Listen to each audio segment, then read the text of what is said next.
नमस्कार प्रिय मित्रों, आप सभी का स्वागत है हमारे YouTube चैनल जीवन डेली स्टोरी में। अगर आप लोग हमारे चैनल पर नए हैं तो हमारे चैनल को सब्सक्राइब अवश्य करें और अच्छे अच्छे कमेंट करें। धन्यवाद। हनुमान जी और भीम को यह अभिमान हो गया था कि संसार में मुझसे अधिक बलवान कोई और नहीं है। 100 हाथियों का बल है उसमें, उसे कोई परास्त नहीं कर सकता। और भगवान अपने सेवक में किसी भी प्रकार का अभिमान रहने नहीं देते। इसलिए श्री कृष्ण ने भीम के कल्याण के लिए एक लीला रच दी।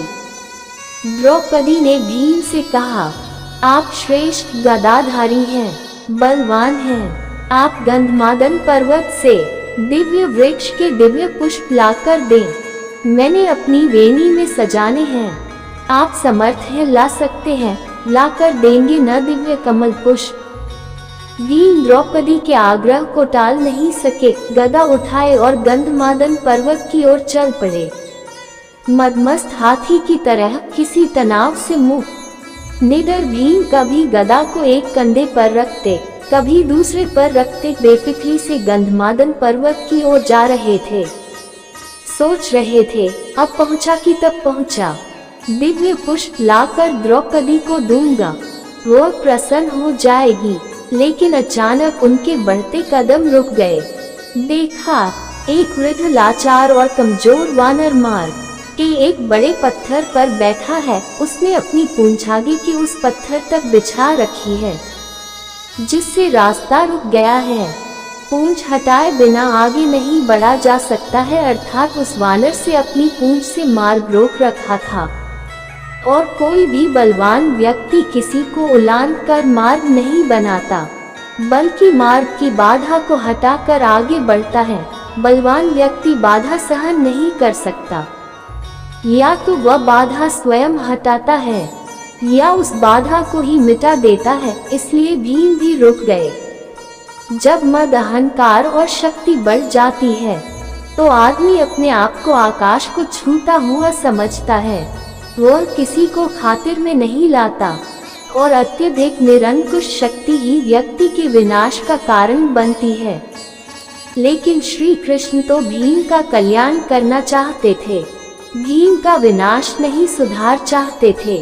भीम ने कहा, ऐ वानर, अपने पूंछ को हटाओ, मुझे आगे बढ़ना है। वानर ने देखा एक बलिष्ठ व्यक्ति गदा उठाए, राजसी वस्त्र पहने, मुकुट धारण किए, बड़े रोग के साथ उसे पूंछ हटाने को कह रहा है। हैरान हुआ, पहचान भी गया, लेकिन क्योंकि वह श्री कृष्ण की लीला थी इसलिए चुप हो गया। भीम के सवाल का जवाब नहीं दिया। भीम ने फिर कहा, ऐ वानर, मैंने कहा, क्या तुमने सुना नहीं? मुझे आगे जाना है, तुम वृद्ध हो इसलिए कुछ नहीं कह रहा हूँ। वानर गंभीर हो गया, मन ही मन हंस दिया, कहा, तुम देख रहे हो, मैं वृद्ध हूँ, कमजोर हूँ, उठ नहीं सकता, मुझ में इतनी ताकत नहीं कि मैं स्वयं ही अपनी पूंछ हटा लूँ। तुम ही कष्ट करो, मेरी पूंछ थोड़ी इधर सरका दो और आगे निकल जाओ। भीम के तेवर कसे गदा कंधे से हटाए नीचे रखी। इस वानर ने मेरे बल को ललकारा है, आखिर है तो एक पूंछ ही, वह भी वृद्ध वानर की। कहा, यह मामूली सी पूंछ हटाना भी कोई मुश्किल है? ये तुमने क्या कह दिया? मैंने बहुत बलवानों को परास्त किया है, धूल चटाई है, 100 हाथियों का बल है मुझ में। इतना कहकर भीम ने अपने बाएं हाथ से पूंछ को यूं पकड़ा जैसे एक तिनके को पकड़ रहा है, कि उठाया हवा में उड़ा दिया। लेकिन भीम से वह पूंछ हिल भी नहीं सकी। हैरान हुआ, फिर उसने दाएं हाथ से पूंछ को हटाना चाहा, लेकिन दाएं हाथ से भी पूंछ तिल मात्र नहीं हिली। भीम ने वानर की तरफ देखा, वानर मुस्कुरा रहा था। भीम को गुस्सा आ गया। भीम ने दोनों हाथों से भरपूर जोर लगाया, एक पांव को पत्थर पर रखकर आसरा लेकर फिर जोर लगाया। ऐसा उसने 2-3 बार किया, लेकिन हर बार भीम हताश हुआ। जिस पूंछ को भीम ने मामूली और कमजोर वानर की पूंछ समझा था, उसने उसके पसीने छुड़वा दिए थे और भीम थक कर निढाल होकर एक तरफ खड़ा हो गया। सोचने लगा, ये कोई मामूली वृद्ध वानर नहीं है, ये दिव्य व्यक्ति है और इसकी असीम शक्ति का मैं सामना नहीं कर पाऊंगा। विनम्र और झुका हुआ व्यक्ति ही कुछ पाता है, अकड़ उसे ले डूबती है, ताकत काफूर हो जाती है और भीम वाकई वृद्ध वानर के सामने कमजोर लगने लगा। मद और अहंकार काफूर हो गया और जब मद और अहंकार मिटता है तभी भगवान की कृपा होती है। भीम ने कहा, मैं आपको पहचान नहीं सका, जिसकी पूंछ को मैं उठा नहीं सका, वह कोई मामूली वानर नहीं हो सकता। मुझे क्षमा करें, कृपया अपना परिचय दें। वानर उठ खड़ा हुआ, आगे बढ़ा और भीम को गले लगा लिया और कहा, भीम, मैं तुम्हें पहचान गया था, तुम वायु पुत्र हो, मैं पवन पुत्र हनुमान हूँ। श्री राम का सेवक, श्री राम का सेवक होने के सिवा मेरी कोई पहचान नहीं और उन्हीं के आदेश पर मैं इस मार्ग पर लेटा हूँ ताकि तुम्हें तुम्हारी असलियत बता दूं।